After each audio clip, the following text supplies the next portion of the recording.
ሰላም እንዴት ናችሁ? እንኳን ወደ ለብቻዬ የዩቲዩብ ቻናል በደህና መጣችሁ። ይሄ ዩቲዩብ ቻናል ለምንፈራ ሴቶች፣ ኮንፊደንስ ለሌሉን ሴቶች እንዴት ብቻችንን ወጥተን ኮንፊደንስ ማምጣት እንደምንችልና የምንፈልገውን ነገር ለብቻችን ሄደን ማድረግ እንድንችል የሚያደርገን ጉዞ ነው።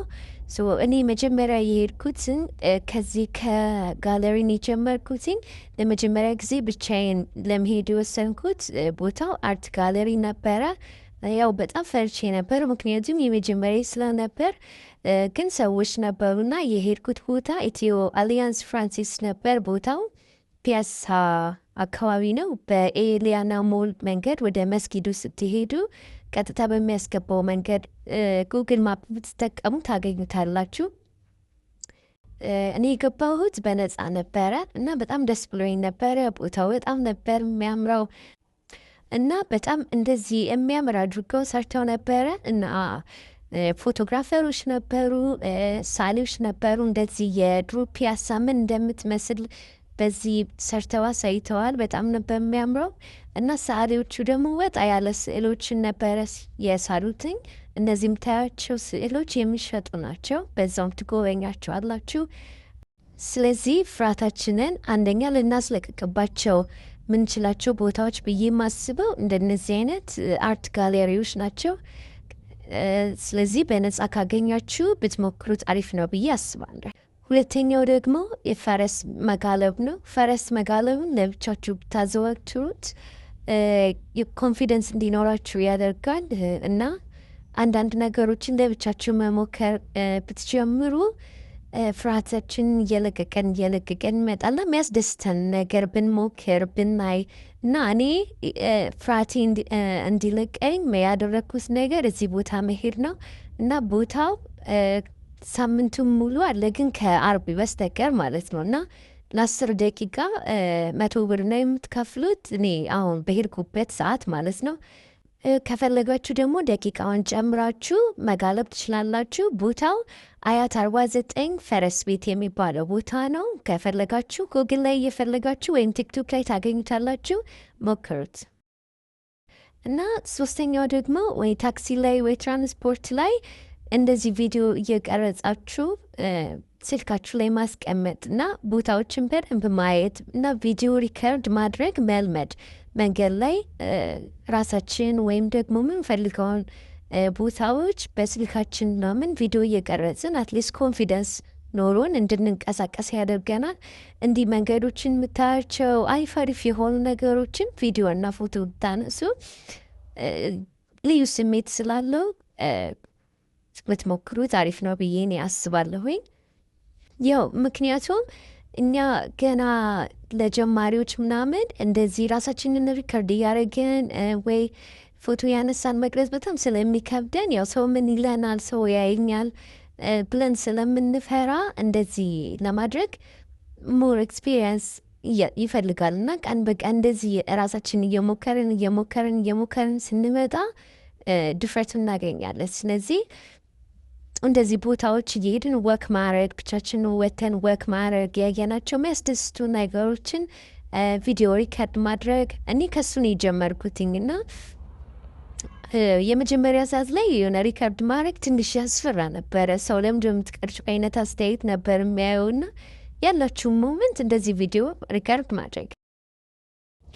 አራተኛው ደግሞ እንደነዚህ አይነት ትልልቅ ሆቴል መግባት እየፈለጋችሁ ግን በጣም ኤክስፔንሲቭ እንደሆነ ስለምንረዳ እንደነዚህ አይነት ነጻ የሆኑ ባዛሮች ሲገኙ ባንገዛ እንኳን ገብተን ማየት ኤክስፒሪየንሶችን ማየት እና ሰዎችን ማየት ምንድን ነው የሚያደርጉት ምናምን የሚለውን ማየት።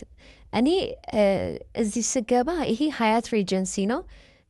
ቲክቶክ ላይ ነበር ያየሁትኝ እና በነጻ ባዛር አለ ብሎ ፖስት ሲያደርጉ ቀጥታ ያደረኩት ነገር በቃ መሄድ ነው እና ባዛሩ ምን ይመስላል የሚለውን ነገር ማየት ፈለግኩኝ። ማለት ብዙ ሰዎች ይኖራሉ ወይስ አይኖሩ፣ እንዴት ነው ሆቴሉ ምገባው፣ አለባበሴ ማን ማድረግ አለብኝ ነበር ያስጨንቀኝ የነበረው እና እንዴት እገባለሁ ብዬ ነበር የፈራሁት። ስለዚህ ያረኩት ነገር በር ላይ የሆነ ሰው መጠበቅ ነበር እና አንድ አጋጣሚ አንድ ልጅ አገኘሁኝና ቦታውን ጠየቅኩት።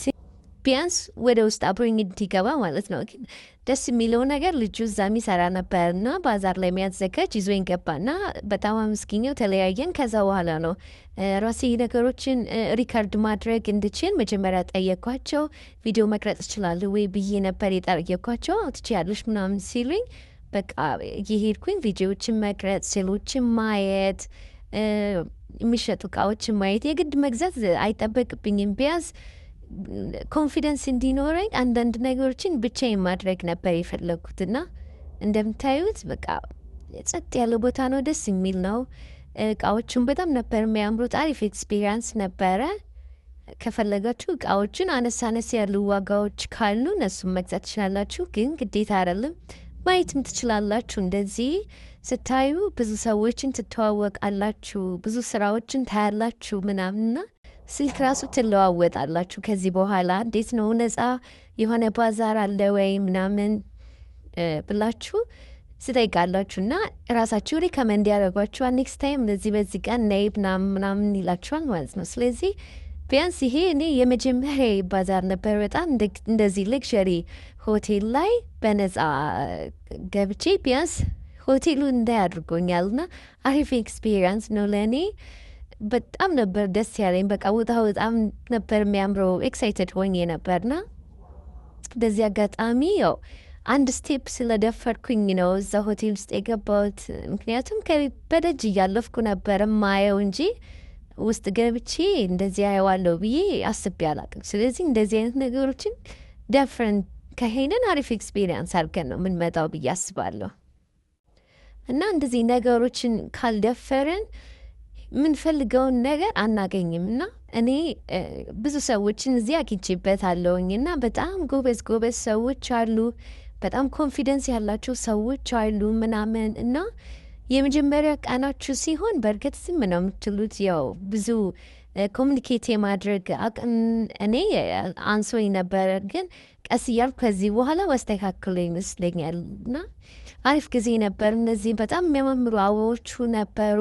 እነሱንም የማየት እድል አግኝቼ ነበረ። እዚህ ጋር ብዙ ጊዜ ቲክቶክ ላይ ማየው ፋንሲ የሆነ ጊዜ የሚያሳልፉ ሰዎችም አይ ነበረ፣ ግን ያው በሩቁ ነበር ሪከርድ ለማድረግ የፈለግኩት እና ባዛሩን አይቼ እንደጨረሱ ያው ሽልክ ብዬ ነው የወጣሁት። አሪፍ ኤክስፒሪየንስ ነበረ። አመሰግናለሁኝ። ባይ